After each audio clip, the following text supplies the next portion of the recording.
One's ready. One's ready. Go!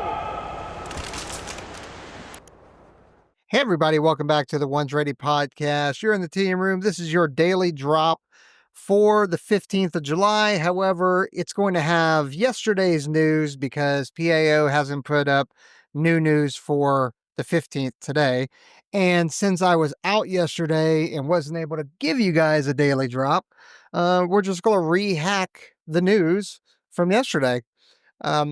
We've announced it already, 25-26 October in Nashville, Tennessee. We're going to have an Operator Training Summit. Ping us for details. You can email me at jared@onesready.com, and I'll get you all set up with all the info and the details that you need. You can expect one full day on land of running, rucking, calisthenics, attributes, nutrition, mobility, and all that kind of stuff. And then on the second day, all day long in the pool doing water confidence, underwaters, mask and snorkel recovery, treading water, freestyle swimming, finning.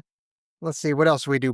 Drown proofing and bobbing and buddy breathing and all that kind of good stuff. So if you want to come, we'd love to have you. Nashville, Tennessee, 25-26 October. All right, now on to the joint news.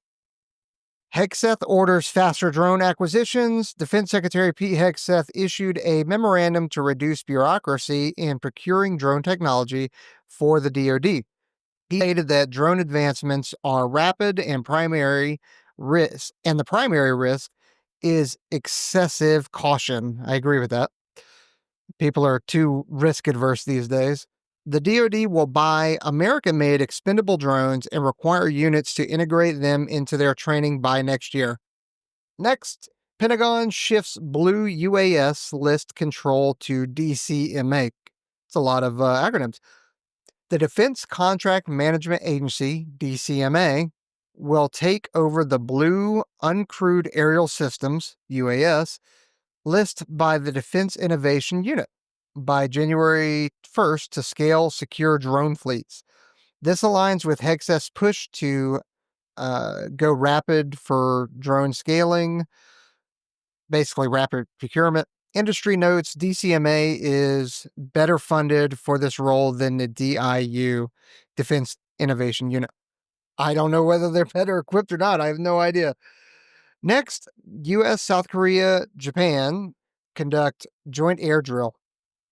The U.S., South Korea, and Japan held a joint air drill with B-52s, B-52 bombers, and fighter jets over international waters. This marks the year's first B-52H deployment to the Korean Peninsula to bolster deterrence against North Korea.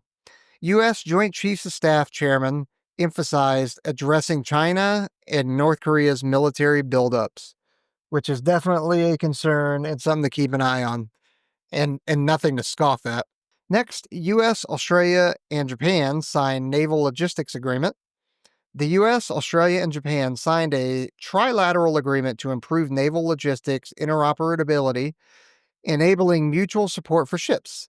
It facilitates sharing information, technologies, and processes. The deal enhances rapid reloading of Mk-41 missile launchers.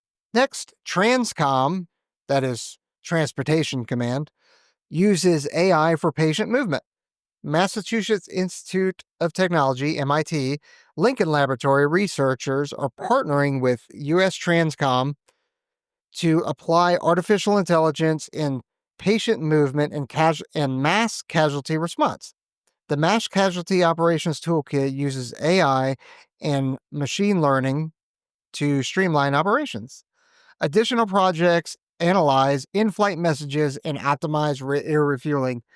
Yeah, if we can capitalize and use AI for good and to make things better, especially logistically, and when we're talking about patients and mass casualties, yeah, let's do that. Special Operations Command halves OA1K buy for 2026. SOCOM cut its FY26 OA1K Skyraider purchases from 12 to 6 after a prior reduction. The total fleet goal remains 75, despite earlier plans for 62. 8 aircraft were delivered this year, with 6 more expected. Man, I wonder, that's got to be about funding, right? Be, because that is to cut it in half in 1 year. And I get it. The goal is still 75. So it's only going to delay, but it is going to create a bubble, and we may end up feeling that later on. Even though I don't think the Skyraider has done any deployments yet. But I could be wrong. I was really hoping to get a Skyraider pilot on the show to talk about stuff and talk about it. But Air Force Special Operations Command's Public Affairs Office said absolutely not. So maybe apply, if you guys want to hear about it, other than, me pontificate and give my opinion on it, why don't you guys engage with Air Force Special Operations Command Public Affairs and kind of get them motivated on this? All right, U.S. Commander, China fails to course in South China Sea. The U.S. Pacific Fleet, or PAC Fleet Commander, said China has not intimidated Indo-Pacific nations into yielding sovereign interest despite aggressive tactics like water cannons and lasers. Vietnam, Indonesia, and Malaysia continue offshore activities. The U.S. are prepared to collaborate on strengthening deterrence. So I can't speak for Vietnam, but I know Indonesia and Malaysia, we have had at least Air Force Special Warfare folks over there, and I know that we've had ODAs and SEAL teams over there. So, but we've had a decently large Air Force Special Warfare presence in both of those countries during joint combined exchange trainings and other kind of training events. So, I think I can't speak for Vietnam, but Indonesia and Malaysia, I think the U.S. is still the partner of choice when it comes to those two countries. Hegeth welcomes Netanyahu to the Pentagon. Defense Secretary Pete Hegeth and senior officials hosted Israeli Prime Minister Netanyahu at the Pentagon to discuss military cooperation. The meeting focused on shared security challenges and partnerships. It underscores ongoing U.S.-Israeli defense ties. All right, Air Force news. The Air Force recruiting on solid ground. The outgoing commander of the Air Force Recruiting Service and Department of the Air Force Recruiting has recovered from COVID-19 slump. The Air Force and Space Force achieved FY25 goals last month. Around 15,000 recruits are in the delayed entry program. This is, there's some mixed feelings about this across the force because, and I can't say one way or another because I don't know what the original numbers are and then what the goal numbers are. But from what I understand, they moved the goalpost. They decreased their goal, which of course that's going to make your percentage rates go up. So, if that is true, then I don't necessarily know that we can celebrate it. Now, if 15,000 recruits in the delayed entry program is still an increase from COVID-19 slump, then I think that's a win. Next, Iranian missile hits U.S. base in Qatar. An Iranian ballistic missile struck IED airbase in Qatar on June 23rd. U.S. and Qatari defenses intercepted most missiles, keeping the base operational. Satellite imagery shows radome damage. I guess that's radar dome damage, if I had to guess, with personnel evacuated beforehand. I think I saw some pictures on it. What I don't know is if they're accurate pictures or not, because it was on social media and you guys know how that can get, misused and misinformation and stuff. But yeah. All right.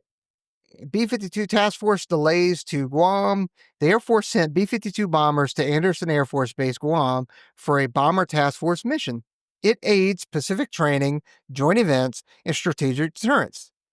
The deployment may support the Department of the Air Force's Indo-Pacific PACOM, or Indo-Pacific Department level exercise. Our next, Air Force updates dress and standards. The Air Force revised Department of the Air Force Instruction 362903 to clarify dress and appearance rules, banning eyelash extensions for women and setting combat boot height minimums. Changes aim to maintain professional standards. Updates address grooming and uniform consistency. Space Force news. Space Force conducts Resolute space exercise.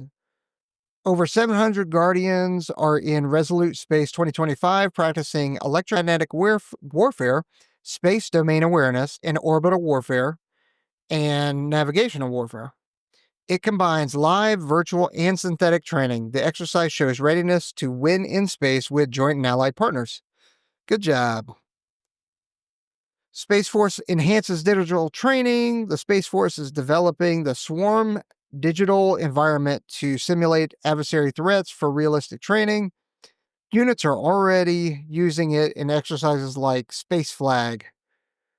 If you guys didn't know, when there's a flag in the name, like red flag, black flag, space flag, that kind of stuff, though a flag is an exercise. Of interest, the Senate Armed Services, the SASC, adds $32 billion to the NDAA for F-35 shipbuilding. The Senate Armed Services Committee, SASC, approved its FY26 National Defense Authorization Act, NDAA, adding $32 billion for F-35 fighters, munitions, and shipbuilding. It mandates 34 F-35s, extends Ukraine aid by $500 million through 2026, and bars European force reductions without risk assessment. What a mess. Senate bill may save some A-10s. Oh man, that's good news. The SASC NDAA would retain over 100 A-10 Thunderbolt II aircraft and add 10 F-35s. The House version funds E-7 Wedgetail and allocates $387 million for AGM-183 Alphas, air-launched rapid response weapon. You guys know I've talked about the E-7 before. I've already gotten a couple comments from my command and control homies out there, but I still stand by it. I think if Space Force can get the assets up into space and operational and work out all the kinks before we could field, before the fielding of the E-7, based on that timeline, then maybe the Space Force is the way to go and we cancel the E-7s. If not, I don't think it's worth having a gap and we've got to field the E-7s. So, but I think the bigger news is the NDA would retain over 100 A-10s. That would be massive. I mean, talking about coming in at the 11th hour to save the A-10 would be amazing. The SASC demands new cyber deterrence plan. The SASC NDAA requires DoD to create a cyber deterrence strategy against critical infrastructure threats. It addresses growing Chinese attacks, noting current deterrence failures. The plan must balance threats from China, Russia, North Korea, Iran, and non-state actors. Next, Senate wants DoD to explore tactical cyber. The SASC NDAA mandates DoD review of cyber operations in future conflicts, including expeditionary ones. It evaluates personnel policies for Cyberforce. DoD's 2022 doctrine updates defines expeditionary cyberspace operations requiring deployments. What the hell did that even say? I just read that entire thing and I have no idea what it says. Just mainly because I zoned out and wasn't paying attention. You guys ever do that? Where you're reading a whole paragraph, and you read it just fine, and then you get to the end and you're like, wait a minute, I got to reread that because what the hell did it say? Yeah. All right. Next, Senator blocks Turkey's F-35 deliveries. The Senate Foreign Relations Committee chairman will indefinitely block F-35 transfers to Turkey. Turkey was expelled from the program in 2019 for buying Russian S-400 systems. The FY20 NDAA bans deliveries. Beat it, nerds! I don't know why we're giving you guys shit anyway. Space Coast benefits from Space Force bill. The reconciliation bill makes Space Force Hold on a second. I'm getting a phone call. All right. I've ignored it. Don't worry about it. The Space Coast benefits from Space Force Bill. The Reconciliation Bill makes Spaceport bonds tax exempt, benefiting Cape Canaveral Space Force Station and Kennedy Space Station. This equates spaceports to airports and seaports. It signifies a shift to space infrastructure policy. Sounds like a win. All right. Opinion: fund both F-47 and FAXX. The U.S. requires the Air Force's F-47 Next Generation Air Dominance Fighter and the Navy's FAXX Sixth Generation Fighter. The defense industry can manage concurrent programs. Past examples like the F-16 and the FA-18 demonstrate feasibility. Last but not least, opinion: service members deserve right to repair. Service members need repair rights for equipment to ensure readiness without distance contractors.